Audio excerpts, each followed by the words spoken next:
ആണ്. നമ്മൾ ചെയ്യാൻ വേണ്ടി പോകുന്നത് ഒരു ബീഫ് റോസ്റ്റ് ആണ്. ഒരു അടിപൊളി ബീഫ് റോസ്റ്റ് ആണ്. എല്ലാവരും ട്രൈ ചെയ്ത് നോക്കണം. പിന്നെ ഞാൻ എന്നും പറയുന്ന പോലെ വീഡിയോ സബ്സ്ക്രൈബ് ചെയ്ത് കാണാം. ഇനി നിങ്ങൾക്ക് വീഡിയോ ഇഷ്ടമാവുകയാണെങ്കിൽ ലൈക്ക് ചെയ്യുക, ഷെയർ ചെയ്യുക. അപ്പോൾ വീഡിയോയിലേക്ക് പോകാം. ബീഫ് റോസ്റ്റ് ഉണ്ടാക്കാൻ വേണ്ടിയിട്ടുള്ള ഇൻഗ്രീഡിയൻസ് എന്തൊക്കെയാണെന്ന് നോക്കാം. ബീഫ് എടുത്തിട്ടുണ്ട്, 1 കിലോ ബീഫാണ്.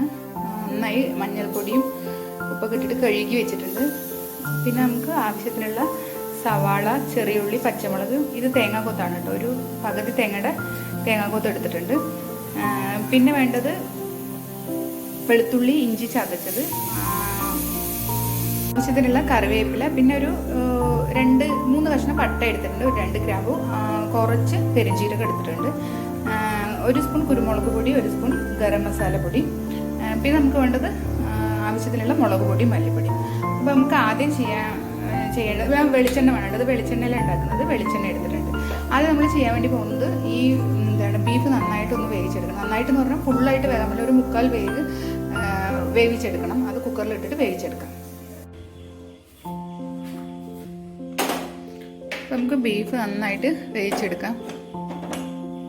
ബീഫ് നമ്മളൊരു 1/4 ഭാഗം വേവിച്ചെടുത്തിട്ടുണ്ട്.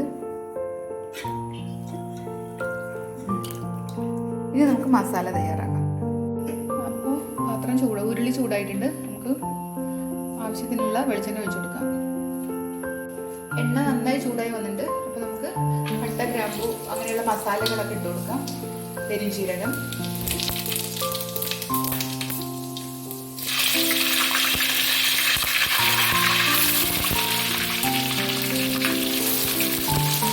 സവാള ചേർത്ത് കൊടുക്കാം.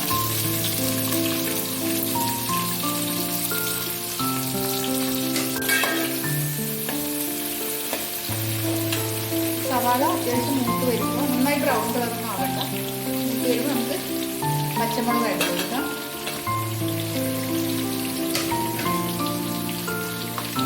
ഒപ്പം തന്നെ കറിവേപ്പിലയും ചേർത്ത് കൊടുക്കാം.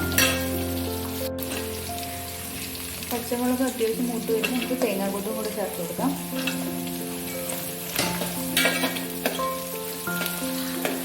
ഒപ്പം തന്നെ ഇഞ്ചി വെളുത്തുള്ളി പേസ്റ്റ് ആഡ് ചെയ്ത് കൊടുക്കാം.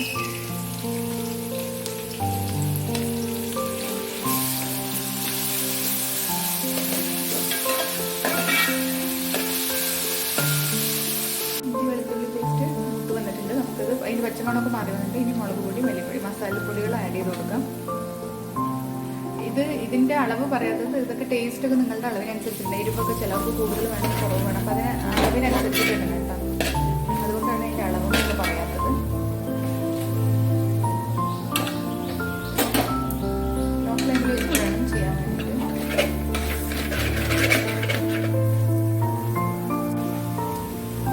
മുളക് പൊടി, മല്ലിപ്പൊടി നന്നായി മൂത്ത് വന്നിട്ടുണ്ട്. അപ്പോൾ ആ വെള്ളത്തോട് കൂടിയാണ് ഈ ബീഫ് ഇതിലേക്ക് ആഡ് ചെയ്ത് കൊടുക്കുക.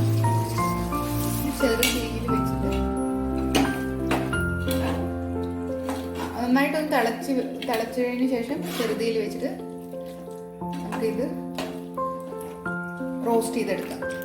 ബീഫ് ചേർത്തിട്ട് ഒന്ന് തിളച്ച് വരുമ്പോൾ നമുക്ക് എടുത്ത് വെച്ചിരിക്കുന്ന ചെറിയ ഉള്ളി ഉണ്ടല്ലോ, ഇത് നമുക്ക് ആഡ് ചെയ്ത് കൊടുക്കാം.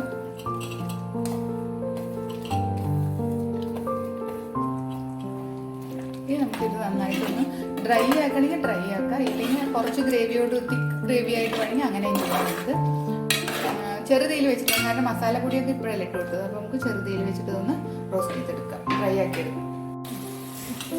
അപ്പോൾ നമ്മളുടെ ബീഫ് അത്യാവശ്യം വെള്ളമൊക്കെ വറ്റി റെഡിയായി വന്നിട്ട് നന്നായി വന്നിട്ടുണ്ട്. ഇനി അതിലേക്ക് കുറച്ച് കറിവേപ്പില ഇട്ട് കൊടുക്കുക. പിന്നെ നമ്മൾ എടുത്ത് വെച്ചിരിക്കുന്ന ഗരം മസാലയും കുരുമുളക് പൊടിയും ഇട്ട് കൊടുക്കുക അതിലേക്ക്. നിങ്ങൾക്ക് ഇനി വേണമെങ്കിൽ വെള്ളം ഒന്നുകൂടെ വറ്റിച്ചെടുക്കുക, ഡ്രൈ ആക്കി എടുക്കുക. ഇത് റോസ്റ്റ് അല്ല, അപ്പോൾ ഇത്തിരി വെള്ളത്തിലല്ല ഉണ്ടാവും. അപ്പോൾ കുറച്ച് വെള്ളത്തോട് കൂടിയിട്ടാണ് നമ്മൾ ഇത് ചപ്പാത്തിക്കോ ചോറിനൊക്കെ കഴിക്കാം. പൊറോട്ടയ്ക്കാണ് കേട്ടോ നല്ല കോമ്പിനേഷൻ. അപ്പോൾ എല്ലാവരും ട്രൈ ചെയ്ത് നോക്കും. ഇത് റെഡി ആയിട്ട് നമുക്ക് ഗ്യാസ് ഓഫ് ചെയ്ത് കൊടുക്കാം.